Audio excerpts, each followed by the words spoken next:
She's not a tree, Dashie. I'd like to be a tree. Come on, let's go. Hello y'all, today marks my first collab, and with an analyst who helped me get started several months ago, Dr. Wolf. Greetings, Ninja DC. Glad to be here. Glad to be here as well. I must say that Hurricane Fluttershy has always been an episode that keeps getting better every time I watch it. Well, I can certainly agree this is one of the best crafted episodes in the entire series. And considering that we both put together multiple videos about why Fluttershy is such a popular and even inspiring character, it will be intriguing to dissect what may in fact be her best episode in the series thus far. In my opinion, it's not just Fluttershy's best episode, but the closest thing to a flawless episode in the whole franchise. Why? Well, let's begin. After the intro song, we get into some more interesting world building when it comes to Pegasi and the weather. Every living thing depends on the life-giving nourishment of rainwater, and it is up to Cloudsdale to provide rain-filled clouds to every corner of Equestria. But how, one pony might ask, does Cloudsdale gather all this extra water? Tornado power! Now, we know that there are certain areas of Equestria where nature itself is still the driving force behind the weather, as the clouds in the Everfree Forest move by themselves. But it makes some interesting ideas when we see the Pegasi making more of these efforts to use the world around them to their advantage. One of the first aspects you immediately notice about Hurricane Fluttershy is the high production quality. The animation is detailed and fluid, the voice acting is outstanding as always, and William Anderson is given 120% on the score. Analysts have brought up the animators episodes before. I like to call this a composer's episode. I particularly like the drums when Rainbow Dash is first showing off how much wing power she can muster. That's something I hadn't really noticed when I was first watching this episode, but now is something that makes me appreciate the music of MLP all the more.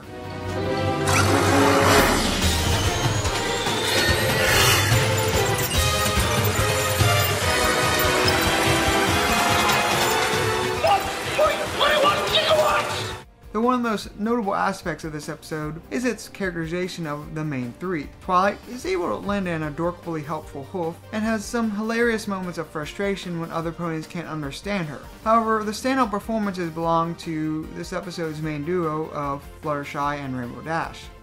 I must say that this episode has one of the best versions of Rainbow Dash that I've seen. She wants to break the record for the most powerful tornado in history, and it certainly fits with her character that she would want to be at her very best in front of her idol, Spitfire. But what really stands out about Rainbow in this episode is that despite her drive to break a record, she is actually being very sensitive to Fluttershy's needs here. She wants Fluttershy to take part, but is willing to let her go when it becomes clear that Fluttershy is not ready to be a part of the group.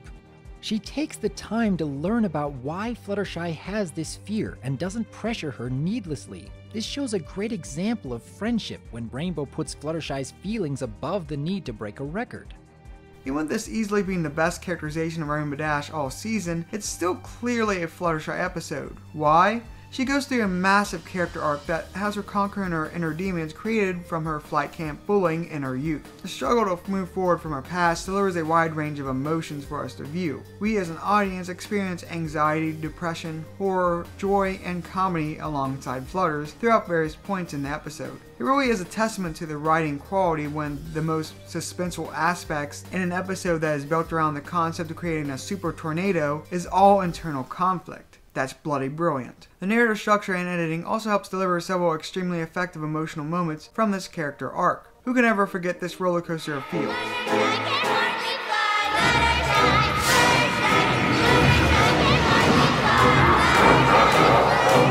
Yeah, that cheerful nightmare fuel is followed by Rainbow Dash trying to comfort Flutters, which is a nice setup for some friendly, motivational Yes! But I need you! I'm sorry, Rainbow Dash. I just don't have the courage right now.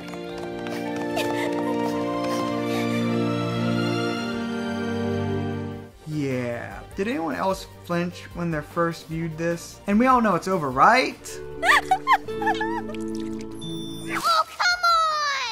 At times, it still surprises me when I see the MLP staff putting in heartfelt scenes like this, and it feels rather different from a lot of other shows due to the fact that we were shown just how much Fluttershy's life has been deeply affected by her childhood traumas.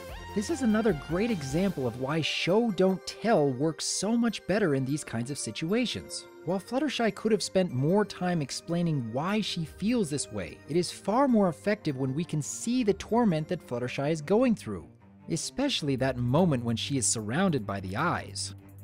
One thing in particular that I really enjoy about this episode is the fact that Fluttershy had to push herself so hard. She often had failures along the way, but with the help of her animal friends and her own drive, she managed to become a better flyer than she had ever been before.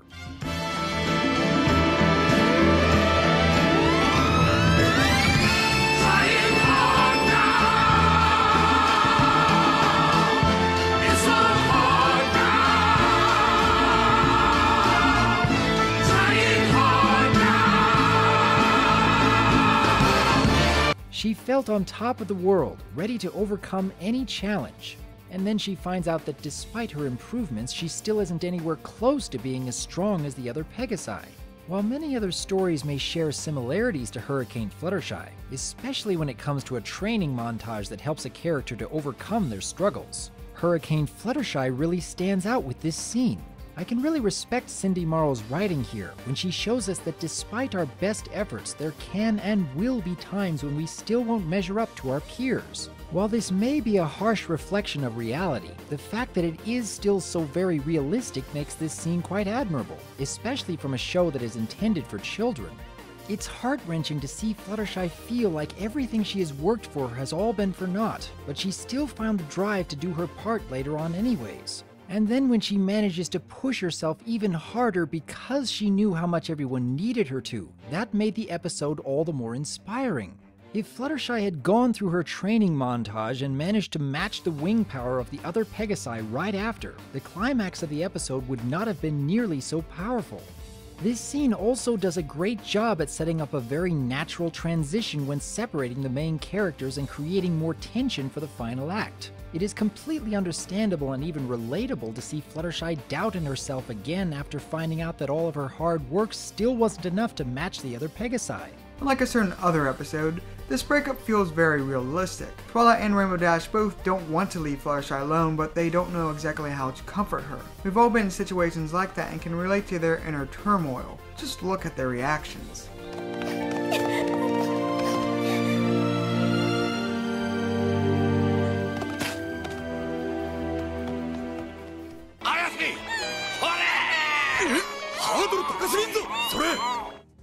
Not to mention the breakup's reason is foreshadowed from the very first scene. It's a train wreck we can all see coming, but can't bear to look away. In contrast, Princess Twilight's now infamous breakup scene is best described as awkward and uncomfortable for all those involved, the audience being no exception. The decision to send Twilight back, and her agreeing to that decision, comes off as forced because it lacks the emotional weight from all the parties involved, and is sort of just crammed in the last 3/4 of the two-parter. Not to mention it is rendered pointless within minutes. No, I'm not talking about showtime, I'm talking about within the universe itself. An hour or two tops pass between this breakup.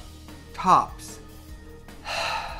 Though Season 4 also provided a more recent and similar example with Flight to the Finish. I would even say Hurricane Fluttershy in that episode are sister episodes, like I like to say Suited for Success and Sweet and Elite are sister episodes, and that they both complementary play up similar issues. Though like with Suited for Success and Sweet and Elite, I feel the original did it better. In this case, the degree to Sweetie Belle and Apolloon's lack of empathy for Scoots is a hard pill for me to swallow, when it becomes blatantly obvious the issue is not with the performance. However, Hurricane Fluttershy is not completely flawless either, with one particular complaint shining through the forum chatter.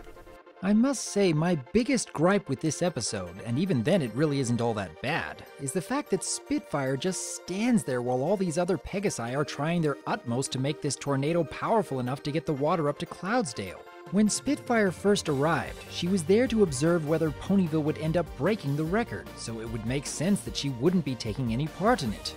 But once Rainbow tells everyone to forget about the record, we have a job to do, then there really isn't much reason left for her not to help out. Especially after the first tornado fails, causing everyone to spin out. Twilight actually says that there is a very real possibility that someone could get seriously hurt if they were to try it again.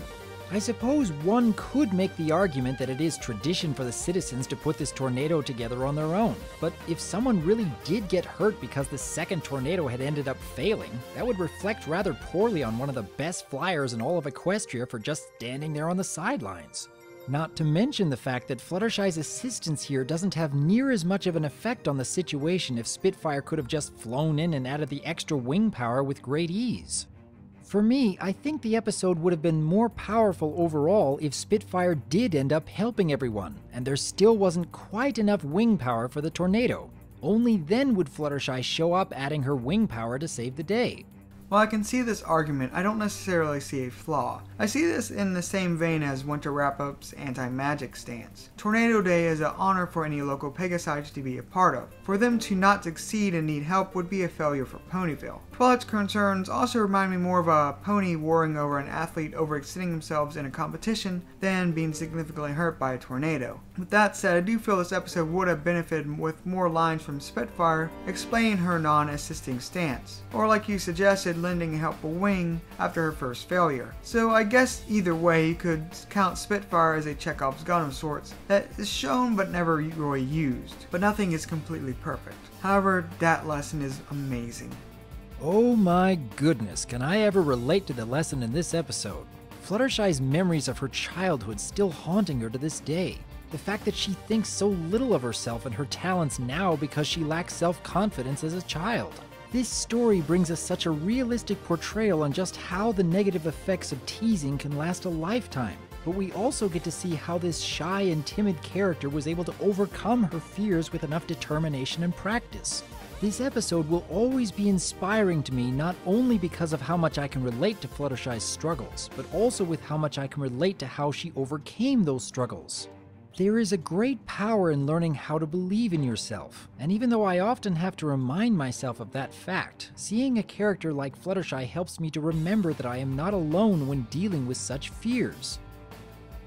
Though many try to brush it off, the taunting we receive when we're kids can have long-reaching effects on our self-image and self-esteem. To this day, I'm still dealing with body image issues and self-confidence connected to when I was a beast when I was younger. I can still remember all the joyfully creative names kids come up with, like Earthquake, and to this day I sort of have an obsessive compulsiveness to exercise daily. That scene where Fluttershy also overhears other ponies laughing silently and believes they are mocking her is uncomfortably realistic.